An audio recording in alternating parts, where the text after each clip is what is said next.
Hi, Geo Gypsy here, and today I would like to share with you 5 considerations to be prepared for weather boondocking in Arizona during winter when it can be cold, windy, and raining.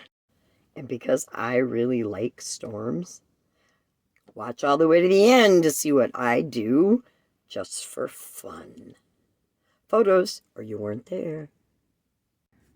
I spend most of my winter in southern Arizona, maybe into Southern California, trying to stay warm.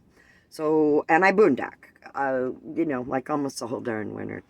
So, what I have to say about camping, boondocking in inclement weather, it doesn't include snow. Honestly, you should have been prepared and known it was coming, and either just hunker in and hope you've done everything right there. Insulating, and that includes just all kinds of stuff I'm not going to get into, not on this video anyway. Um, but really, it's about being prepared. It's like watching the weather, If you don't want to be someplace where it's going to snow, well, then don't. That's why you have wheels. Move your butt. That's all I'm going to say about inclement weather boondocking in the snow. Unless it's a light dusting and it sneaks up on you, well, then guess what? It won't last forever. So you'll be okay. Bundle up, put some more clothes on, and enjoy your view. What the heck? Although it doesn't usually snow in southern Arizona, I won't lie to you because it really does occasionally snow in southern Arizona. In fact, if you are paying any attention to the weather right now, and it's May, no, not May, not yet, sorry, it's March 2nd, 2023, and there's been snow in southern Arizona. Not where I am, mind you. I try to stay at a lower elevation so I can avoid snow at all costs. But even without snow, there's a very good chance you're going to find out it's much colder than you thought it was going to be.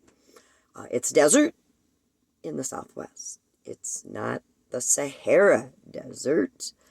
And actually, Yuma would be one of the warmest areas that you could visit down in Arizona. I spent a bit of time there this winter.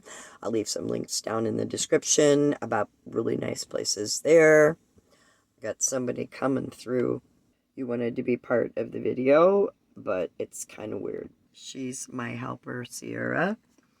And it seems like whenever I start to do video is when she decides she needs something. Water, attention. I'll get back to you in just a minute. So as I said, it is desert in southern Arizona, but it's, not hot. It's still winter. We are north of the equator after all. And especially, even though the days from November, December, they could be in the easy 60s, 70s. And yet, you're going to find out that the nights get really cold as you sit outside and are captivated by the beautiful sunsets. And then you want to layer up and be prepared.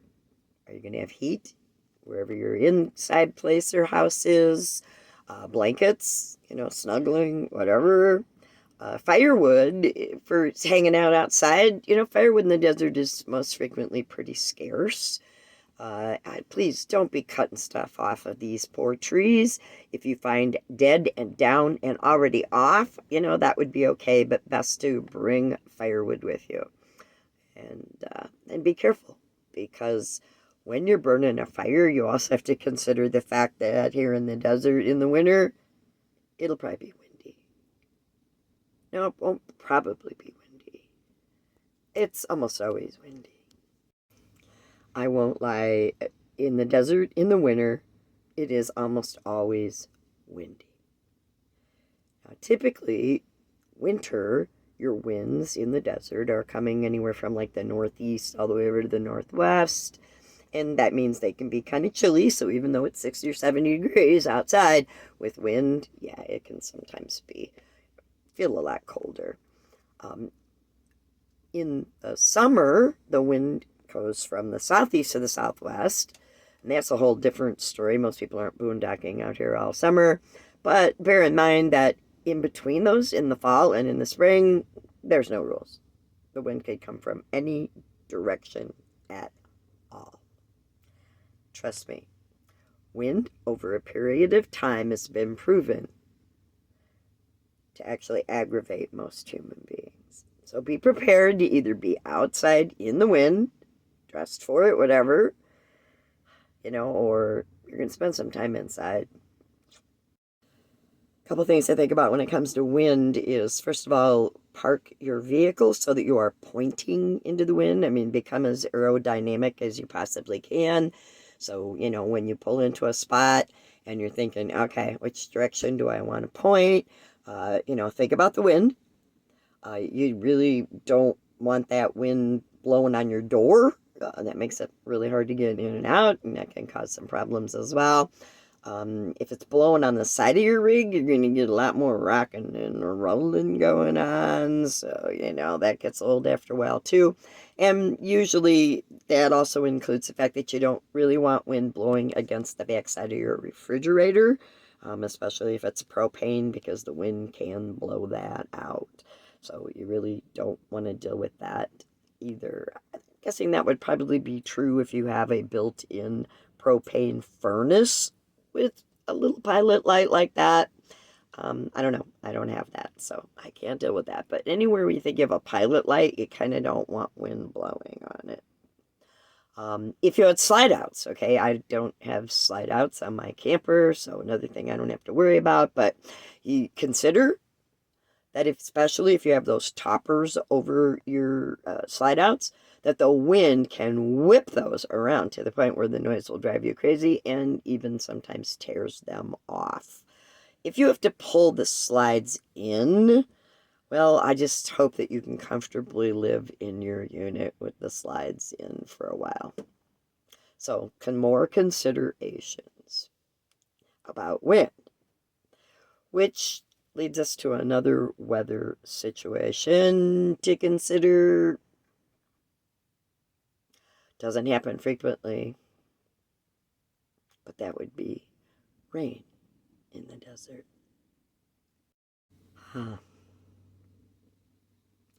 Rain in the desert.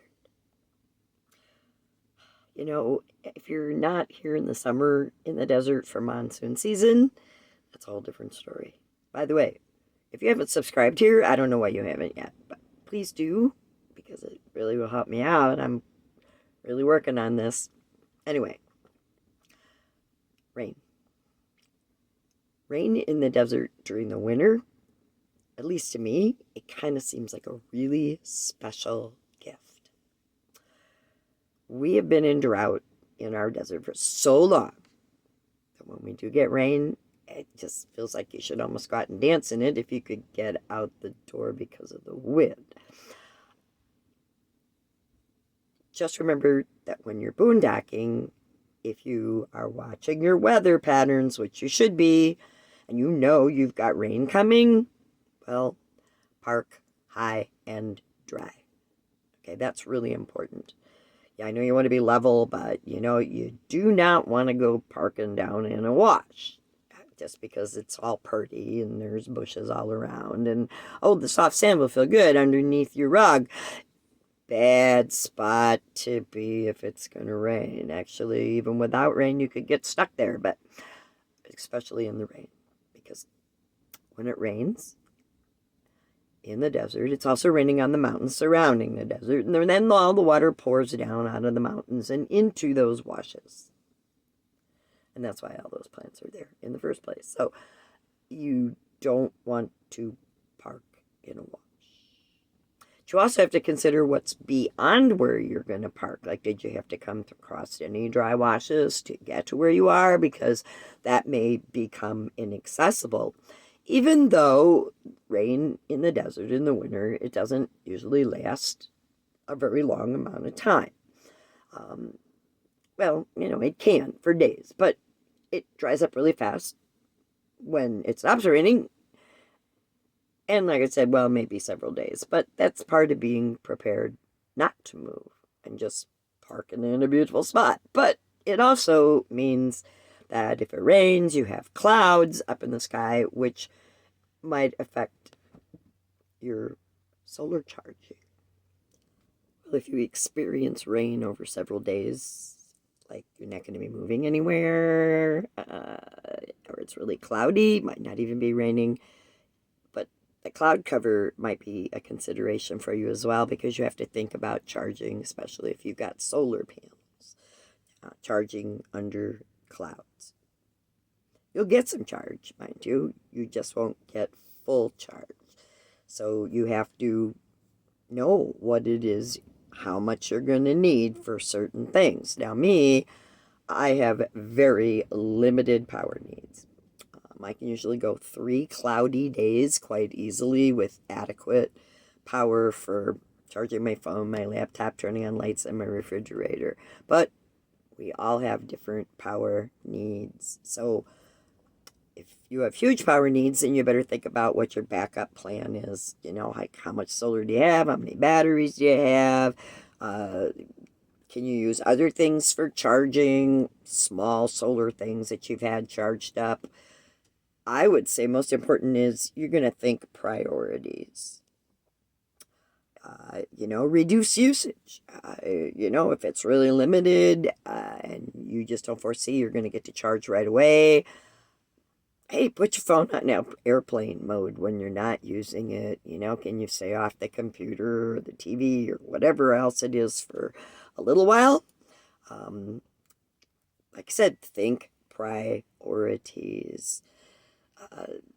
But again, reducing use, that will definitely help and get you through. In Arizona, my experience has been not really much more than about 3-4 days at the most, where I'm going to have cloud cover and just can't seem to get my charge up. But it is a consideration. Just a couple more things to consider if you're going to be out boondocking in possibly inclement weather. Hey, best for last, coming up, is that I totally lost my train of thought. Where's my script? Pause.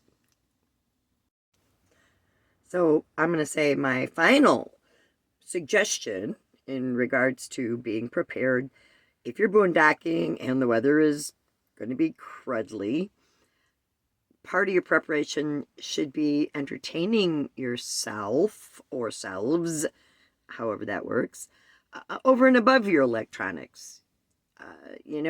Either I'm solo, okay? Well, my cat, you might have seen her swing in and out, but I find I have hobbies that I do. I knit, I draw, I color, I read. I do a lot of things on my computer if I have the power for it, and I'm sure I waste way too much time on my telephone online, perusing Facebook and YouTube and all those other things. But there are other things, and if there's more than just one, well, gosh, why don't you open a conversation? That might be one of the best things that you can do. Now, I guess ultimately, if you find yourself out boondocking and the weather goes really bad, whether it's rain, wind, snow, dust storms, any number of things, is that, don't panic. If you were thinking ahead at all and are even slightly prepared, you'll ride it out. It'll be fine. It may not be comfortable, but you'll be okay. It'll be fine. Honestly, it's pretty rare. The numbers are low for bad things happening. Be smart. Use your intuition. So, there's a lot of different things you can do to be prepared, right? Think ahead, plan, leave the fear behind, honestly, and just follow your intuition. Find your bliss, and you'll be fine out there boondocking, even in inclement weather. Trust me, my camper's been rocking for days, but I'm going to be okay. And it's a special treat when I look out my window here, which I'll share with you. It's been raining all afternoon. I'll add some extra pictures here at the end, how pretty it's been. And the fact that there's puddles right now in the desert is pretty exciting. That's like a really special gift to me. and I'm in a high spot, so I'm safe. And the water, you know what? It doesn't stay here long. It'll be gone. Probably not going to rain here past 7 o'clock, and it's only a couple hours away. So tomorrow, if I wanted to move, it wouldn't be a problem. In the meantime, I guess I could have a conversation with my friend here, if she'll join me. What do you think, sweetie? What'll we talk about? Shall we talk about the weather? Can't change the weather, so might as well enjoy the changes.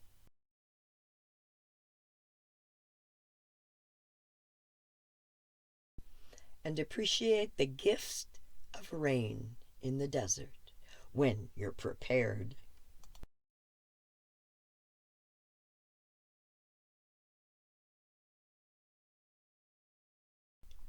Thanks for following through all the way to the end. I appreciate it.